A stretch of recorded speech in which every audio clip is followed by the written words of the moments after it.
Assalamualaikum warahmatullahi wabarakatuh. Halo guys, kembali lagi bersama saya Bobby dan ini menarik nih mendengarkan perdebatan capres ini ya antara Anies dengan Prabowo. Jadi gini. Pak Anies kan bertanya tentang gimana dengan partai politik gitu kan. Nah, Anies menjawab bahkan bahwa ada masalah besar bagi bangsa ini. Jadi demokrasi. Jadi kalau ini bukan sekedar partai politik tapi lebih. Jadi di mana indeks demokrasi menurun, di mana tidak ada kurangnya kebebasan bicara, ada banyak ketakutan. Dan itu fakta ya. Orang banyak menggunakan kata Konoha, Mukidi, Pak Lurah. Itu karena memang nggak semua orang berani. Ada yang berani ada, tapi risikonya besar. Kayak Rocky Gerung itu dilaporkan, ya, tersangka. Karena memang dia tuh dia tuh lihai dalam rangka hukum, dia bisa selamat sampai sekarang. Tapi kalau jadi pada orang-orang yang kurang ininya, kurang kecerdasannya nggak setinggi Rocky, bisa jadi mereka cerdas kayak Ustaz Gus Nur atau yang menggugat ijazah palsu Jokowi masuk penjara guys. Nah, jadi ada ketakutan untuk menyampaikan pendapat, ya, dan dibuktikan dengan indeks demokrasi menurun. Jadi itu fakta ya, yang disampaikan itu fakta. Lalu juga dikatakan bahwa oposisi kurang sekali. Betul bukti, oposisi cuma PKS Demokrat. Sehingga kurang ada penyeimbang. Jadi kekuasaan itu ketika menyampaikan kebijakan itu dengan gampang lolos. Karena oposisi cuma dua, PKS Demokrat. Harusnya ditambah. Lalu juga masalah biaya parpol. Itu kan ada keadilan. Jadi politik itu dibuat seperti bisnis. Kita kan, jadi Pak Anies itu pengen politik itu diatur adil, yaitu semua pembiayaan politik partai itu hanya di negara, hanya di APBN, tidak boleh di luar itu. Sehingga kalau partai politik itu mau buat spanduk, jumlahnya setara. Ya, jadi kalau partai A buat spanduk 1.000, partai B 1.000 juga, kemampuannya sama. Sehingga dia akan bertarungnya bukan di soal banyak-banyakan spanduk, banyak-banyakannya marketing, iklan enggak, tapi betul-betul bertarung di CPC. Gitu guys. Nah itu yang Pak Anies itu bagus sekali. Karena kalau bayangkan ya, kalau politik itu dibuat kayak bisnis, ya, partai-partai yang kaya yang dia tuh bisa disuntik dana dari pemiliknya atau orang-orang yang mendukungnya, karena dia ada pengusaha kaya, tentu akan jadi tidak adilan. Dan dia tuh tentu ketika sudah invest sesuatu ke partai ini, ya, berupa uang, tentu dia akan mendapatkan feedback. Jadi kekuasaan itu diupayakan dengan cara menggunakan uang pribadi, invest. Harusnya kan menggunakan uang negara. Sehingga nanti dia tidak mempertaruhkan hartanya, sehingga kekuasaan itu bagi dia adalah sampai gini guys ya, Anda bayangkan kalau ada seorang PNS bekerja, dia itu mengerjakan sesuatu itu pakai uang pribadinya. Ya kan? Dibandingkan dengan uang negara. Sehingga dia tuh punya pertaruhan. Ini kan uang pribadiku nih. Nanti dia tuh akan ada merasa bahwa aku kan udah invest gini, aku dapat apa gitu. Beda kalau dia pakai uang negara, dia akan berpikir kalau ini uang negara yang invest berarti ini harus kembali ke negara. Tapi ketika dia invest masukkan dana dari situ, artinya dia harus dapat dong jatah juga. Nah itu buruk sekali guys. Makanya Pak Anies itu bagus sekali programnya. Nah, jadi apa jawaban Pak Prabowo? Pak Anies, kita sama-sama oposisi dulu. Waktu Pak Anies itu terpilih jadi gubernur Jakarta, itu kan saya yang musuh Pak Anies. Kalau Jokowi diktator, Pak Anies kan nggak akan jadi gubernur. Lalu dia Pak Prabowo kayak nyindir dengan dengan gaya yang mau Jokowi gitu guys. Nah, ini menurut saya jujur ya. Berarti Pak Prabowo ini lupa akarnya. Dia lupa bahwa dia itu dulu sangat mengkritik Jokowi. Ya. Sangat tuh. Jadi kalau ada putar balik rekam jejak Pak Prabowo, dia sepertinya lupa. Kalau dia dulu itu adalah sangat oposisi terhadap Jokowi.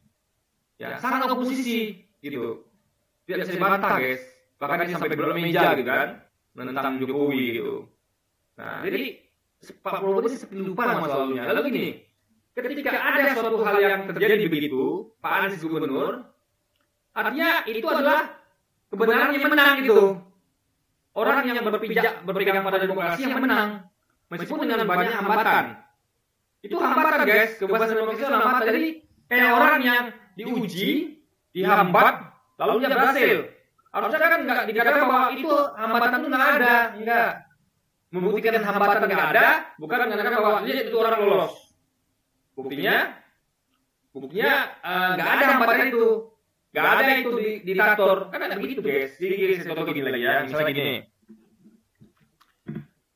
Kayak Pak Anies pernah disangka, bahkan di pihak lain juga dari Nasdem itu sangka gitu kan, bahkan dihukum, diponis bersalah bahkan. Jadi misalnya ada kejadian di mana ada hambatan-hambatan, ya kan, didigal, pelarangan segala macam, gitu kan, itu fakta terjadi. Lalu ada aplikasi yang satu ini tentang presiden diloloskan jadi cawapres. Juga dikasih fasilitas lebih di Solo. Ada banyak pelanggaran terjadi, tapi rakyat misalnya paham, oh ini nggak benar nih, dia milih Anies, lalu harus gubernur. Kayak itu ada rakyat yang berani yang nggak takut ditekan gitu, hingga Anies menang. Nah itu nggak bisa kita katakan bahwa nggak ada itu terjadi kecurangan apa segala macam itu nggak. Tapi memang kekuatan kebenaran itu lebih besar, gitu. Sehingga Anies menang. Sama gini lagi, saya contoh ya. Misalnya gini. Kita tahu misalnya ada superhero bertarung melawan penjahat. Jadi itu kezuliman. Superhero ini dilemahkan dengan cara licik segala macam gitu kan. Nah, apa namanya? Apa ya? Itu apa ya? Jadi ini adalah apa? Jadi pahlawan ini, hero ini ketika melawan penjahat itu ya, dia itu dalam kondisi lemah gitu. Tapi dengan kondisi lemahnya itu ada dukungan dari orang, sehingga dia tuh menjadi moralnya naik, gigih dia, meskipun dia kondisi lebih lemah, dengan semangat tinggi. Sementara sisi lawan itu merasa jumawa, merasa tinggi hati, sehingga dia mengendah superhero ini. Akhirnya dengan kondisi itu dia kurang waspada ya, musuh ini, akhirnya hero kita menang. Nah, dia bisa mengatakan, orang itu bisa mengatakan bahwa hero ini lebih kuat loh daripada lawannya, bukti dia menang. Berarti dia melihat bahwa kemenangan itu berdasarkan bahwa lebih kuatnya hero kita ini. Tapi karena fakta lain bahwa dia punya keinginan besar untuk menang dan musuh agak sepele gitu. Sama kayak pertandingan bola atau olahraga di mana ada orang lebih lemah, misalnya kayak kalau kita tahu bola ya, misalnya kayak Southampton mengalahkan MU misalnya. Meskipun kita tahu MU lebih kuat, punya pemain lebih mentereng. Tapi karena MU nggak menenteng karena Southampton underdog. Dalam Southampton itu dapat dukungan lebih dari apanya pendukungnya, dan dia punya semangat yang lebih tinggi meskipun kalah secara skill, tapi kalau ngotot mainnya Southampton menang. Berarti tidak bisa mengatakan bahwa Southampton itu lebih jago, lebih tinggi tekniknya, lebih bagus mainnya, enggak. Secara de facto pemain MU lebih bagus, lebih apa? Cuma karena mereka kena di mental, mereka merasa jumawa, mereka melawan lebih baik, jadi mereka tuh kalah. Jadi ini harus objektif kita guys. Kalau itu kan kalau objektif, subjektif. Jadi apa yang dilakukan Prabowo adalah hal yang subjektif, tidak objektif. Dia lupa bahwa memang ada indeks demokrasi menurun. Dia lupa bahwa ada masalah undang-undang ITE, undang-undang karet, pemberantasan oposisi. Dia lupa dengan itu. Jadi dia menganggap kemenangan Pak Anies itu adalah tidak berhubungan dengan itu. Itu kan tidak objektif guys. Jadi kita harus objektif. Kita mengakui bahwa Pak Anies menang, oke. Artinya kan kemenangan itu direbut dengan cara yang susah payah, darah gitu. Ya kan? Ada dia tuh mau di-framing sama Pak Ahok bahwa ini adalah jangan mau ditipu oleh agenda satu. Padahal itu umat Islam harus memakai hukum agamanya untuk memimpin gitu kan. Jadi itu bisa dikaburkan oleh Pak Ahok. Jadi banyak upaya untuk menjegal Anies ya, tapi Anies tetap menang. Artinya Anies itu sangat hebat sekali. Jadi Anies itu jadi gubernur Jakarta itu karena kehebatannya. Di tengah membahas masalah demokrasi, masalah kecurangan, Anies bisa menang. Gitu. Jadi kemenangan Anies itu jangan langsung seakan-akan mengatakan bahwa tidak ada masalah di negeri ini. Nggak bisa begitu.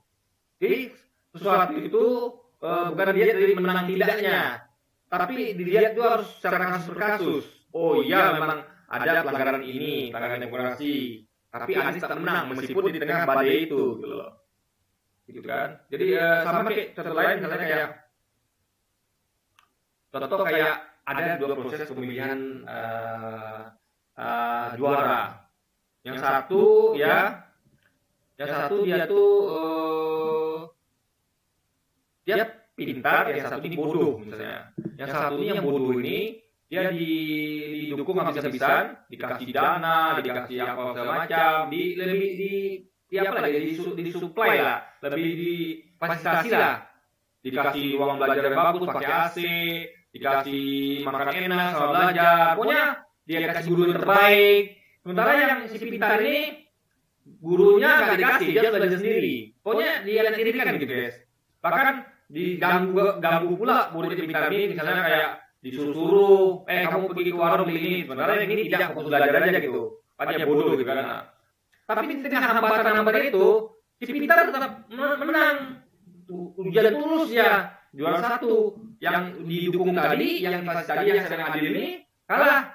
Berarti bukan berarti kita mengatakan bahwa nggak ada itu perlakuan tidak adil, nggak ada itu perlakuan bahwa yang pintar ini nggak dikasih fasilitas, nggak didukung. Buktinya dia menang, bukan begitu berpikirnya guys. Jadi makanya ini kalau pemimpinnya ini berbahaya guys, berbahaya sekali guys.